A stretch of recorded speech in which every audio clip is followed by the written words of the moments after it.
Hello and welcome back. Today we've got an important tutorial. We're talking about feature scaling. Now, before we dive into the technical aspects of feature scaling, I would like to present you with an image that hopefully will help you remember what feature scaling is applied to. Now, even without knowing anything about feature scaling, please remember that feature scaling is always applied to columns. So feature scaling would be applied to this column, to this column, to this column, to this column. Feature scaling is never applied across columns, so you wouldn't apply feature scaling to data inside a row. Just to remember, feature scaling is always applied to columns. Now, with that out of the way, let's have a look at what feature scaling actually is. So there are multiple types of feature scaling, multiple techniques. We're going to look at the two main ones, normalization and standardization. Normalization is the process of taking the minimum inside a column, subtracting that minimum from every single value inside that column, and then dividing by the difference between the maximum and the minimum. So basically, every single value in a column is adjusted this way, and you will end up with a new column or an adjusted column with values which are all between 0 and 1. Standardization, on the other hand, the process is similar, but instead of subtracting the minimum, we subtract the average and we divide by the standard deviation. As a result, all of the values, or almost all of the values inside the column, will be between -3 and 3. If you have some extreme values or some outliers, then they can end up outside of these -3 and 3 boundaries. So that is normalization and standardization. In the practical tutorials with Adlan, you'll be looking at standardization, and for simplicity's sake, in these intuition tutorials, we'll have a look at normalization.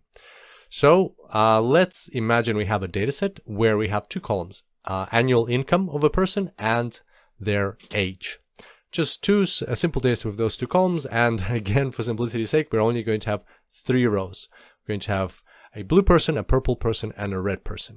Now here is the data. We have blue person making $70,000 a year and their age is 45 years. Purple person makes $60,000 a year and their age is 44 years. And red person makes $52,000 a year and their age is 40 years. Now, the task at hand is going to be slightly different to the regressions and classifications that we've been discussing. The task at hand is to see which of the two people the purple person is most similar to, just based on this data. Would you say that the purple person is more similar to the blue person, or would you say that the purple person is more similar to the red person? This is more relevant for the clustering tasks or clustering algorithms that we'll be discussing in the following section of the course, but it is just such a simple illustrative example that we're going to use it here. We're going to talk about a bit about it here to show the importance of feature scaling. So once again, if you'd like to pause this video, please go ahead and try to see, would you group the purple person with the blue person, or would you group the purple person with the red person? And now let's have a look at it together. So let's look at the differences. The difference here in salary is $10,000, and here it is $8,000. And in terms of age, the difference between the purple and the blue person is 1 year, and between the purple and the red person is 4 years. Now, what can happen with unscaled features, as we see here, is that the values, the unit values, of one column can be so much larger than the unit values of the other that it might overpower. So for example, we can see that the values of 10,000 and 8,000 are much, much greater than the values of 1 and 4.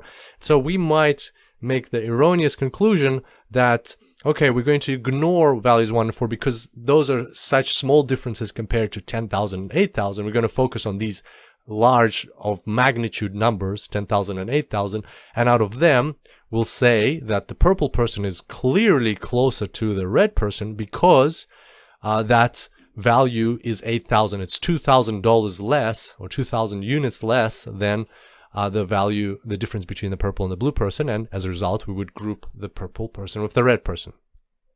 Now, we don't want this or similar things happening in our algorithms. And that's why we need to normalize variables, because we can't compare. Right now we're comparing salaries to years. It's It's like comparing apples and oranges. These are not non-comparable things. What if years was expressed not in years, but in minutes? Then those values would be much higher, or in seconds would be even higher. And even if you have the same units of measurement, like dollars and dollars in two columns, they still might not be comparable because they're relating to different things. So it's important to scale your features. And so let's apply normalization. As a quick reminder, this is what the formula for normalization is like. So we're going to apply it to the columns one by one. So we're applying it to the dollar column first. After normalizing, our values will look like this. So let's go back for a second and go here. So I'll let you pause this video if you'd like to do the manual calculations. This is the result. And once we apply it to the years column, our values will look like this. Once again, from here, we end up here. And now we can compare like for like. Based on this image, based on this data, which do you think the purple person is closest to? Well, I think the answer is obvious. The purple person is almost right in the middle between the red and the blue people. They're at 0.444, whereas in the H column, the purple person is closest to the blue person. It's very clear. So there we go. That's a quick illustrative example, very simplistic, but yet illustrative example of feature scaling. And I hope you enjoy seeing that together with Adlan in the practical tutorials. On that note, I look forward to seeing you back here next time. And until then, enjoy machine learning.